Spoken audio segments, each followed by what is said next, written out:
Welcome back. In this tutorial we're going to cover the text command.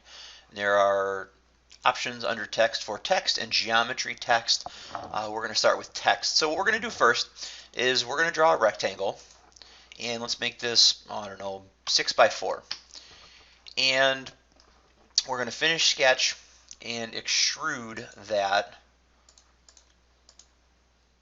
let's say 0.25. Now we're going to sketch again on the face, and we're going to put in some text. And the first thing it asks me for is a location or 2 corners, and so that's asking for a box. And so I'm just going to drag a box about here.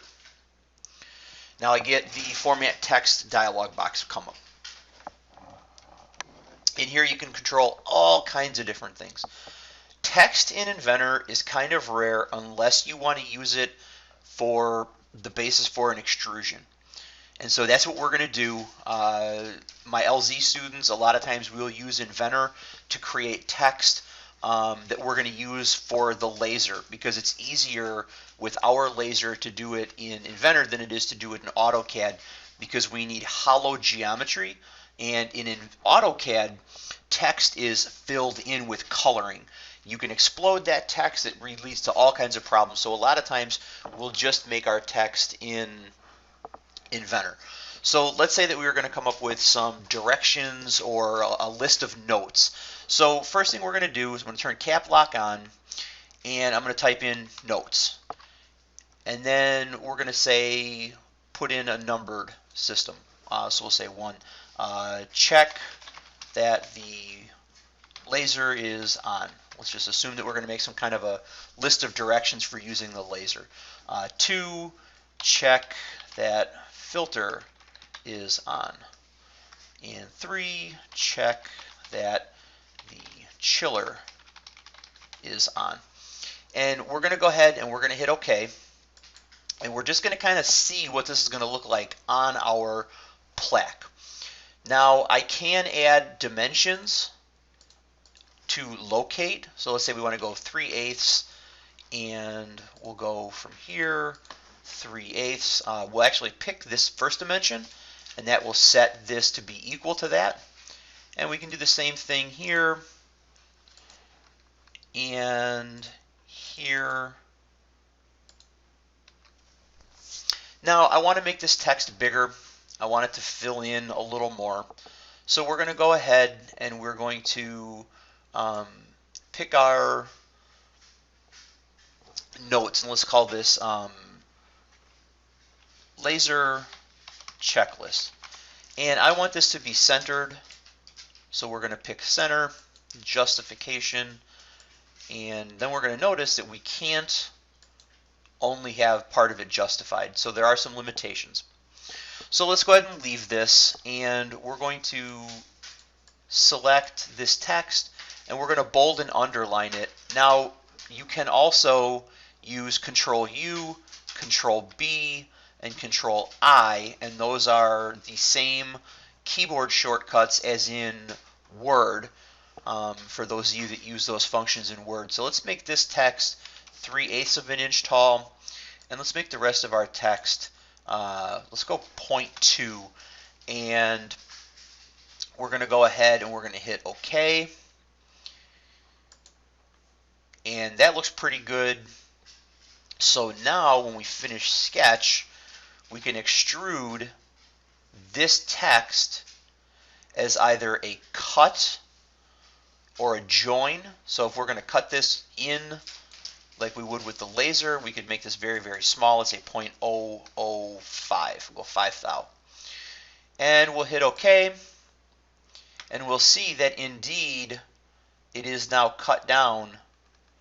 And we can use our measure tool to measure the length, and that is 0.005. I can come in here, modify that extrusion. Let's say we want to make it 0.001.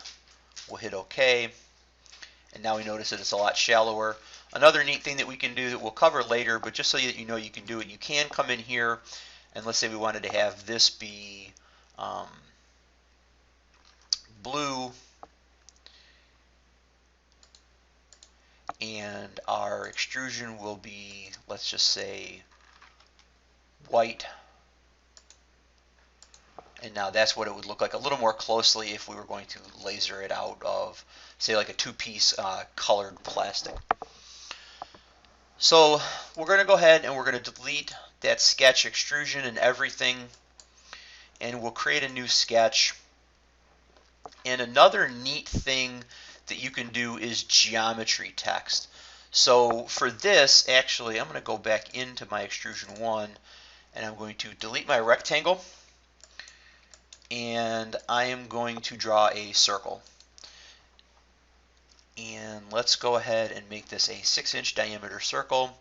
Finish sketch, and we'll see what happens to our extrusion. It's going to fail.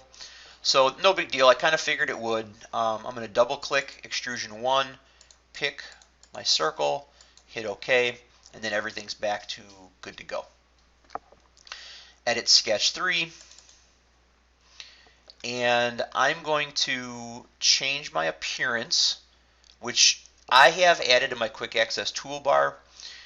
If you go under view, you can right click, and since mine's already active, you can add to quick access toolbar. You can also select it, select your quick access toolbars from here. So because I use this all the time, I have it up on my quick access toolbar. So we're going to go ahead and set our visual style, to wireframe. That'll get rid of all the shading, make it easier to see what we're working on. Come over to sketch. I'm going to draw a circle, and that circle is going to get a line. Let's go with an angle of 5 degrees, and we'll draw it out to here, and then we'll go with an angle of 185 degrees. Try that again. Try that a third time. So the angle between there and there, let's make that 175. And let's make our length 6. Wow, this one's giving me trouble, isn't it? Just remember, if you struggle with this sometimes, it's not just you, it happens to everybody. So let's go ahead and set our angle to 175, not our length, and we're going to draw that in and then trim off our circle. And the reason we're doing this is, let's say we were going to make this into some kind of an award or a trophy or a plaque. We've done these for our robotics team, and this is how we create the geometry. So we'll go to geometry text, and it says select the geometry to align the text. That's our arc, and then we're given a little bit different of a dialog box here. So what we're going to do is we're going to type in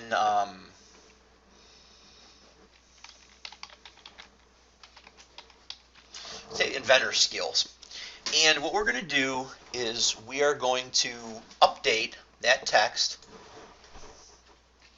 And what that's going to do is it's going to start to let us look at what this is going to look like and decide what things we need to change. Well, let's change the height. So I'm going to select my text. I'm going to pick my height, let's say 0.375. And now when I hit enter, of course, it enters that. I should have hit update. So now what we're going to do is we are going to select our text again, and we're going to center justify it and hit update.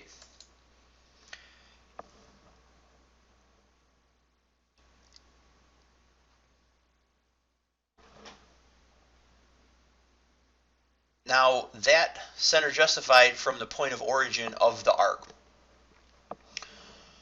So what we're going to need to do is figure out how do we change that, and we can set this to be fit. Hit update, and then what that's going to do is it's going to fit it along the length of the geometry that we have selected, and it's going to be centered. So there's going to be a little bit of experimentation on your part with your given geometry, Just kind of mess around with it a little bit. Know that undo does still work. But if we want to bold this text, we're going to reselect it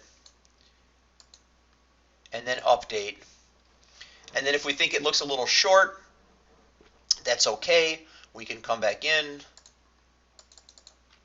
We can change this to 0.375, hit update, and then just basically work with it until it looks how you want it.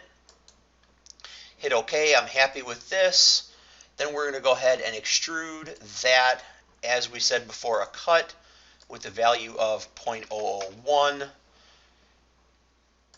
For our purposes, if we were going to use this for the laser, it doesn't really matter what depth we make it. I go with something very small, but now we can see that that is in there. We can change the color of that feature. Let's make it gold. And so now we've got a gold text inlaid, and we can zoom in really close and see that it is indeed a cut. 1/1000th of an inch is about 1/3 the thickness of a piece of paper. We just want it to show as a different color. Then, again, for my LZ students, what we would do is we would import this into AutoCAD out of an IDW file, and then you would have all of this geometry ready to go into the laser. So that's going to conclude text. Thanks, and we'll see you in the next tutorial.